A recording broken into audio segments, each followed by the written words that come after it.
At my mom's birthday, my son and I were placed in the Overflow tent, outside. When I asked why, my dad said, "Well, you're kind of a wild card." I just walked inside, took my envelope with the $6,000 check off the table and said, "You're right, and I'm wild enough to take this back." Then my mom ran out and shouted. It hit me harder than I expected. My son looked at me, confused, eyes darting between the sad little tent and the house where everyone else was gathering. He didn't even know how to react. He just stood there holding the card he made for Grandma with the glitter still drying. I smiled at him and said it was like a secret clubhouse, just for the two of us. I made it sound fun. I even did a little spin and said we got the VIP table. It was complete improv. I was winging it, trying to keep it light because that's what you do when you're a parent and you suddenly realize your family has no idea what respect looks like. We had driven 2 hours. I had dressed him up. I had brought my mom a $6,000 check in a beautiful envelope, with a thank you note tucked inside. I even added a bracelet for my son that said, "Grandma," in crooked little letters. It was all ready, all of it, and they stuck us outside next to the compost pile in a plastic tent with 2 chairs and no food. I spotted my dad pouring himself wine on the back patio. I walked up to him and asked why we were out there. He didn't look surprised, just mildly inconvenienced. Said, "Well, you're kind of a wild card." A wild card. I stood there for a second. Then I reached into my bag and pulled out the envelope. I held it up between us. "You're right," I said. "And I'm wild enough to take this back." He blinked, eyes narrowing on the envelope. I turned and walked straight through the house, past the cake, the flowers, and the family that apparently only extended as far as my brother and his wife. I grabbed my envelope off the gift table without hesitation. I had just reached the front door when I heard my mom's voice behind me. Loud. Panicked. "Amanda, what are you doing?" I didn't turn around. My son was already by my side. I opened the door and stepped out. He followed. Shouted after me that I was being ridiculous. That I was welcome inside. That I was her favorite. Her favorite. The desperation in her voice almost made me pause. Almost. I kept walking. She stood barefoot on the driveway, wine glass still in her hand, yelling after us as the rest of the guests watched through the windows in stunned silence. And that's how the day started. It only got messier from there. The ride home felt like a tunnel. Quiet. Stiff. My son just sat there holding the bracelet he made, not saying a word, like he didn't want to ask if we'd done something wrong. I didn't cry. I didn't scream. I just gripped the wheel like it was the only thing keeping me from unraveling right there on the freeway. I tried to make it feel okay. Told him we'd get burgers and milkshakes. We even played a guessing game at the drive-thru. But the truth sat heavy in the car and I could feel him picking up on it, even if he didn't know how to name it. By the time I tucked him in that night, I had 3 missed calls from my mom, 2 from my dad, and a few texts from my brother asking what happened and why mom was crying in the bathroom. I ignored all of them. I made tea, sat on the couch and pulled the envelope from my bag. The same envelope that was supposed to sit proudly on that gift table. I opened it again and stared at the check. $6,000. I had saved for months. Skipped trips. Skipped new clothes. Paid bills late. All because I wanted her to know that I appreciated her watching my son last fall when I was drowning with work and couldn't afford daycare. It was my way of saying thank you. And they stuck me in a tent. The next morning the text came again. From my mom. "Please don't punish me like this. Your father planned the seating. Then, I didn't know where you'd want to sit. I didn't know you were even bringing a gift." Then Aunt Sharon asked about the check. I told her you gave it to me. I didn't want to be embarrassed. "Can I please just have it now so this doesn't get worse?" That's when I felt it. The shift. She wasn't sorry. She wasn't upset that she hurt me or embarrassed me in front of my kid. She was upset she didn't get the check. I replied, "You lied to your sister. Not my problem." Then I blocked her number. That afternoon I heard a knock on my door. I looked through the window and saw my dad standing there, arms crossed like this was just another lecture he was going to hand out. I stepped out and closed the door behind me, already knowing how this would go. He said, "You're really going to throw away your relationship with your mother over a few chairs?" I didn't say anything. He stepped closer like that was going to shake me. Said she was in tears. Said I was embarrassing her.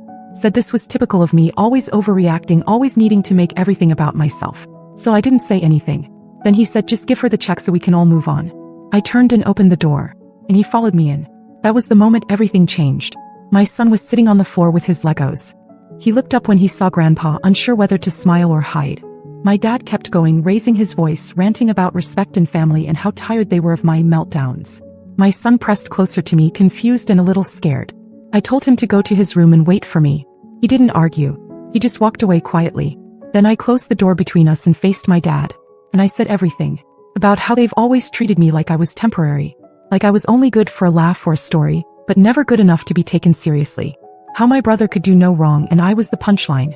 How they never even tried to understand what being a single mom really meant.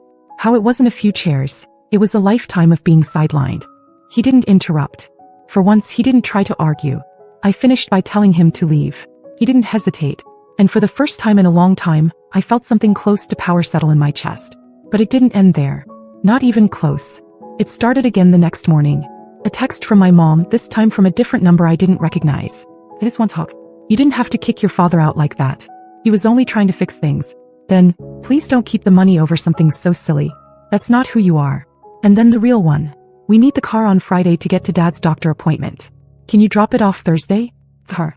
The $11,000 used sedan I bought for them last summer, after their old one finally gave out. I paid for it outright, insurance too, for the first 6 months, and told them it was theirs, no strings. Back then I thought maybe that gift would change something. That maybe they'd see me differently. But now I saw it clearly. Car. The constant requests for help. I wasn't a daughter to them. I was a resource. So I texted back, the car's not yours. It's registered to me. I'll be by Thursday to take it back. That set off a storm. Voicemails. Dozens of them. My dad yelling, my mom sobbing, my brother getting involved saying I was being cruel. Even a cousin texted to say I was overreacting and should think about how hard our parents worked. I didn't respond to anyone. On Thursday I drove over with my spare keys, my son in the backseat again, headphones on this time. When we pulled up to their house, my mom was already outside. Her arms were crossed like she was trying to look composed, but her eyes were puffy. She walked up fast as I stepped out. Please don't do this. We need the car. This is spiteful, Amanda. You're better than this. I told her I wasn't. She tried blocking the driver door, standing in front of it like that would stop me. I didn't argue. I didn't push. I just stood there waiting until eventually she moved. As I backed the car out of the driveway, she yelled. She screamed loud enough that the neighbors probably heard every word. You're ungrateful. We did everything for you. You're punishing us for nothing. In front of your son? This is who you want to be. I didn't flinch. I didn't even look at her. When we got home, I told my son to go play in his room. Then I sat down and made a list. Every single thing I had helped them with in the last 5 years. The money, the favors, the babysitting, the loan I'd forgiven for my brother when he forgot to pay me back. I added it up. I stared at the number. And I made a decision. No more. From that day on, I cut them off completely. No money. No car. No emotional labor. No pretending like any of it was okay. But they weren't done yet. They started calling relatives, twisting the story. Saying I stormed out of the party. That I screamed at my dad. That I stole the car out of revenge. And I wouldn't have even known about it if my aunt hadn't called me and said, hey, I don't know what's going on, but your mom is saying some wild things. That was the moment the story stopped being mine alone. Other people started paying attention. And not everyone was on her side. I didn't expect anyone to stand up for me. Honestly, I thought this would go the way it always did. Mom playing the victim, everyone else nodding along, me being the difficult one who causes scenes. But something shifted this time. Started with my Aunt Carol. She called one evening while I was doing dishes, didn't even ask how I was, just jumped right into it. So, your mom says you screamed at your dad and stole their car. That true? I laughed. Couldn't help it. I told her what actually happened. Not dramatic, just factual. The tent. The comment. The envelope. Her. I laid it all out like I was testifying in court. There was a long pause on the other end. Then she said, you know what? Good. It's about time someone called them out. That was unexpected. Then she told me something I didn't see coming. She said my mom had been going around telling people I'd been emotionally unstable for years. That she worried about my ability to parent. That I was too sensitive and explosive, and that's why they had to handle me carefully. All this time I thought they were just dismissive. But they were actively undermining me. Behind my back. To our family. And it didn't stop there. My cousin Mark messaged me the next day. Said he heard what really happened from Carol. He told me they'd invited my parents over for a barbecue and confronted them. Full-on called them out in front of everyone. Apparently my dad got so flustered he left without finishing his beer. And that's when the retaliation started. My mom messaged me from yet another number. She said I was turning people against them. That I had poisoned the family. And that if I didn't stop she'd have no choice but to protect herself. I didn't answer. 2 days later she posted a long Facebook status, public, all about narcissistic daughters who punish their aging parents, and how some people are just broken beyond repair. No names, of course. But it wasn't subtle. It was the most attention she'd gotten on a post in years. Then the real twist came. My uncle, her own brother, commented under the post. Or maybe some parents need to take a good long look at themselves before playing the martyr. The comment got 30 likes. Her post didn't even get that many total. By the end of the week, she deleted it. I could feel the momentum shifting. People were waking up to what I'd lived with for years. The lies, the manipulation, the way my parents had always controlled the narrative. And I realized something. I wasn't just cutting them off. I was finally reclaiming the truth. Out loud. In public. And I wasn't done yet. After that post and the fallout, things got quiet for a few days. I think they thought silence would scare me. That I'd panic without the chaos, or maybe that I'd come crawling back if they just waited long enough. They didn't understand that quiet was the most peaceful thing I'd felt in years. Then came the letter. A real one. Mailed in an envelope with my mom's handwriting on the front like she was suddenly the dignified one. I opened it in the kitchen while my son was watching cartoons. It was 3 pages long. Rambling. Desperate. She wrote about how hard her childhood had been, how difficult her marriage had been, how exhausted she was trying to keep the family together. She said I didn't understand the pressure she was under. Then she shifted tone, flipped it mid-sentence and started blaming me.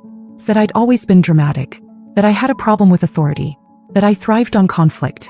That I was poisoning my son with my bitterness and he'd grow up resentful and broken unless I corrected course. It ended with a line that made my hands go cold. You're going to regret this when we're gone, Amanda. That was it. I sat there for a minute just staring at the last line. Then I folded the letter neatly, put it back in the envelope and slid it into a drawer I hadn't opened in months. A drawer filled with old bills, expired coupons and the last Mother's Day card she sent me, the one with a pre-written message and no personal note. And that night I made another decision. I called the DMV the next morning and officially transferred the car's title back to my name.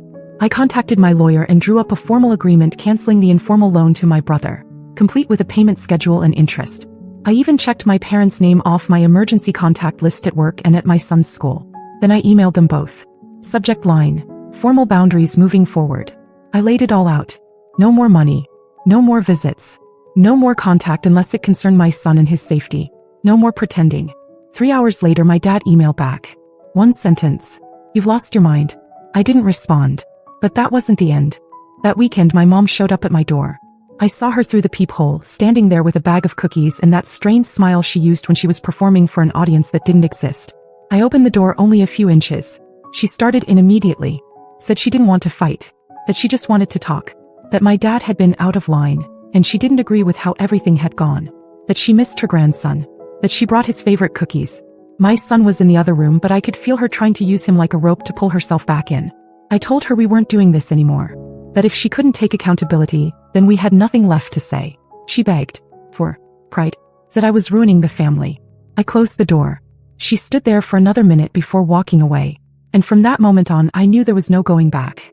I thought that was it. The final door close. The boundary drawn so hard it left a mark. But things hadn't really hit bottom yet. Not until the phone call from Aunt Carol, the same one who'd first stood up for me. She said, Amanda, you need to know something. And she sounded not angry, not sad, just tense. Turns out my mom had started spreading something bigger than the usual guilt trip stories. She told one of my cousins that I was being investigated by CPS, that someone had reported me for yelling at my son in public, that he seemed afraid of me, that I was unstable. It was a lie, a flat-out vicious lie, but she told it to the wrong person. My cousin Rachel works in the school district. She knows protocol. She knows how these things get documented. And she didn't buy it for a second. She called Carol and Carol called me. It was surreal hearing it laid out like that. My mom had weaponized my son. She couldn't get her hands on the money or the car or control over me anymore. So she went after the one thing that could hurt me worst. The one thing she knew I lived and breathed for. That was the moment something hardened in me. I didn't cry. I didn't panic. I got strategic. I emailed Rachel, thanked her for letting me know, and asked her to write down everything she'd heard. Names, dates, what was said, who it was said to. She did, and fast. Then I called my lawyer again. We drafted a cease and desist. Harassment. Defamation. Attempted interference with custodial rights. It was airtight, brutal, and delivered straight to my parents' door via certified mail. But here's where it turned. The moment the letter arrived, everything went quiet. No calls. No texts. Nothing. Like someone had finally put duct tape over the chaos. Until Aunt Carol called again, laughing. She said, "You're not going to believe what just happened." Turns out the letter scared them enough that they started scrambling. And one by one, relatives began showing up at their door, not to support them but to return the favor. Uncle Rob pulled the family lawnmower out of their shed, said he only loaned it, never gave it. Cousin Rachel, who had been helping them with groceries on the side, canceled their shared delivery account. My brother's wife told me my mom called her crying because someone canceled their Netflix login. And then came the last straw, the church. They'd been telling people at their small-town church that I was estranged because I'd turned away from God and was choosing a selfish lifestyle. But apparently someone there had also heard the CPS lie, and when they asked around they found out none of it was true. Word spread. Fast. My parents stopped showing up to services. My dad claimed he was sick. My mom told someone it was too emotional. But I knew what it was. They weren't just losing me. They were losing the image they'd built. And for the first time in my life, I wasn't just surviving them. I was free. And I was finally, unapologetically, happy about it. It's been 2 months. And honestly, if you had told me back then how this would feel now, I wouldn't have believed you. My house is quieter, calmer. My son laughs more, sleeps better. I didn't realize how much tension we'd been carrying, how much energy I spent bracing for the next guilt trip, the next manipulation, the next sideways comment meant to remind me of my place. We've built new routines. Saturday pancakes, Sunday hikes, weeknight movie nights with no phones, no drama. He asked me the other day if Grandma was still mad. I told him we weren't worrying about other people's anger anymore. He nodded like that made sense. As for my parents, they're living in their own fallout. The car's gone, the money's gone, and from what I've heard, even the friends they used to brag to have pulled away. Turns out people notice when your stories don't line up. They're keeping to themselves now. My brother still sees them, but it's colder. He doesn't ask me to make peace anymore. I think even he's starting to understand the difference between family and obligation. My Aunt Carol texts me weekly, just to check in. My cousin Rachel invited us to a barbecue last weekend, and I showed up without having to worry about anyone talking behind my back. The best part? I don't miss them. I don't miss the performance, the constant calculating, the second-guessing myself every time I said no or didn't immediately give them what they wanted. I've learned that peace doesn't come from fixing broken people. It comes from choosing not to let them keep breaking you. And now we live freely, quietly, stronger, and they live with what they built.